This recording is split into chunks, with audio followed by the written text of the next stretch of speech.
Section 3.2 is about picturing distributions of data. This is when we're going to start to graph, which is very exciting. Here are our learning goals. So, the distribution of a variable refers to the way its values are spread over all possible values. And we can summarize a distribution with a table or a graph. It gives us a quick way to look at our data and visualize what's going on. Bar graphs are the most common. So this is one of the simplest ways to picture a distribution. This is typically used for qualitative data. It's a little different for quantitative data. So each bar represents the frequency or relative frequency of one category. That's why it's so important that we learned how to make those relative frequency and frequency tables in the previous section.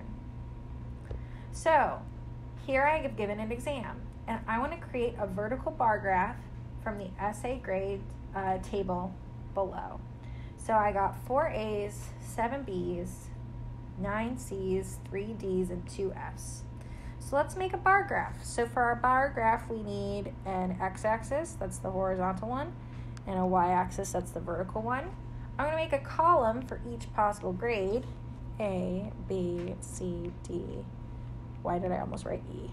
Just F. You can also make these in Excel.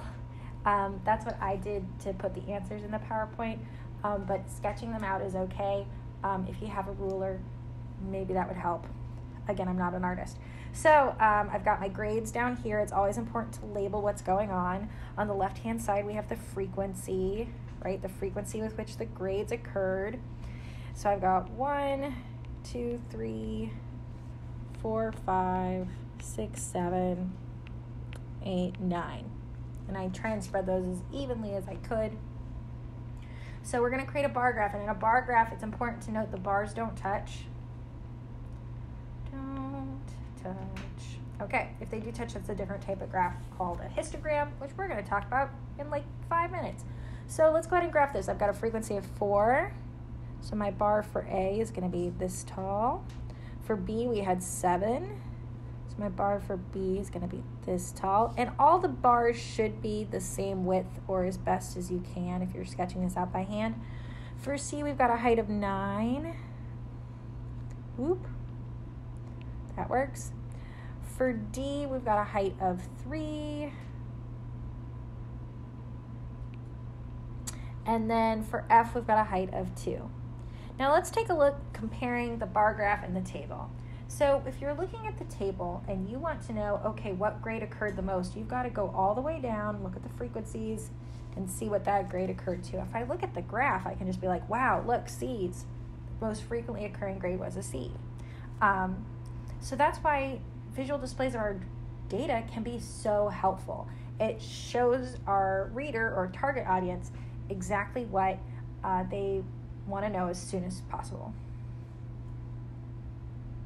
So here's a beautiful bar graph that I made in Excel, and you can too.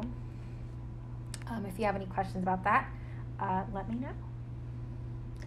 It's also really important to label our graphs. So they need a title or a caption, right? The graph should have a title or caption that explains what's being shown. For example, previously we had essay grades.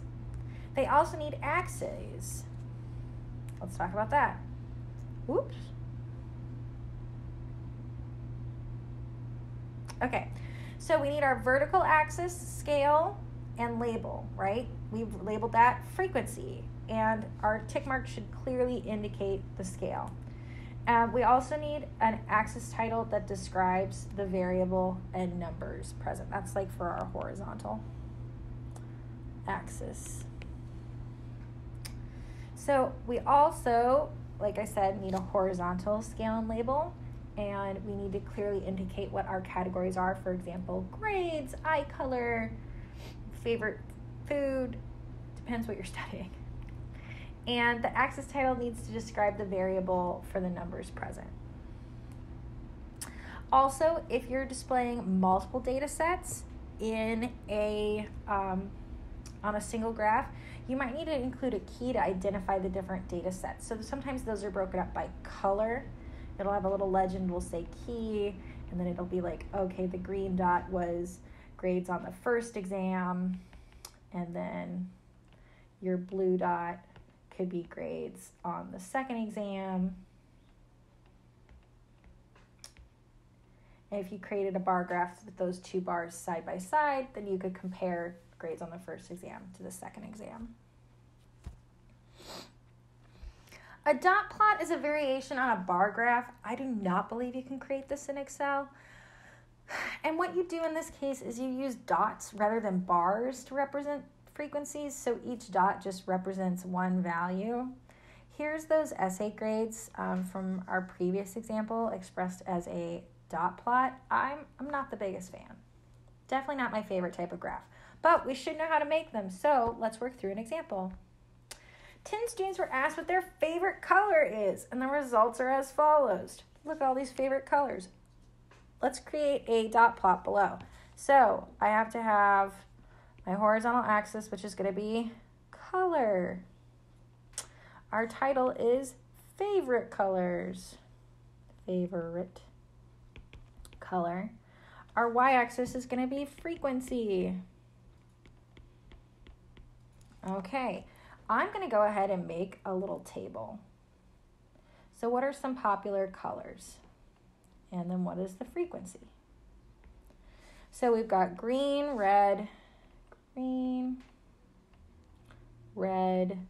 blue, and yellow. Okay, those are our only possible favorite colors. Green, red, blue, and yellow. So green occurs 1, 2, 3 times. Red occurs 1, 2 times. Only 2 for red. I love red. Blue, that's 1, 2, 3. And yellow is 1, 2. So now we can make our frequency table, labeling our axis with the scale. Okay, so green occurs 3 times, and we're making a dot plot. Ooh, I was about to make a bar graph. We're making a dot plot. So if I have green, that occurs 1, 2, 3 times. This feels kind of like filling in a Scantron. Okay, red occurs 1, 2 times. Blue, need more room. Blue occurs 1, 2, 3 times. Still filling in my Scantron. And then yellow occurs 1, 2 times. I don't know why I put yellow so far away. Again, the bars should be evenly spaced out, the dot columns.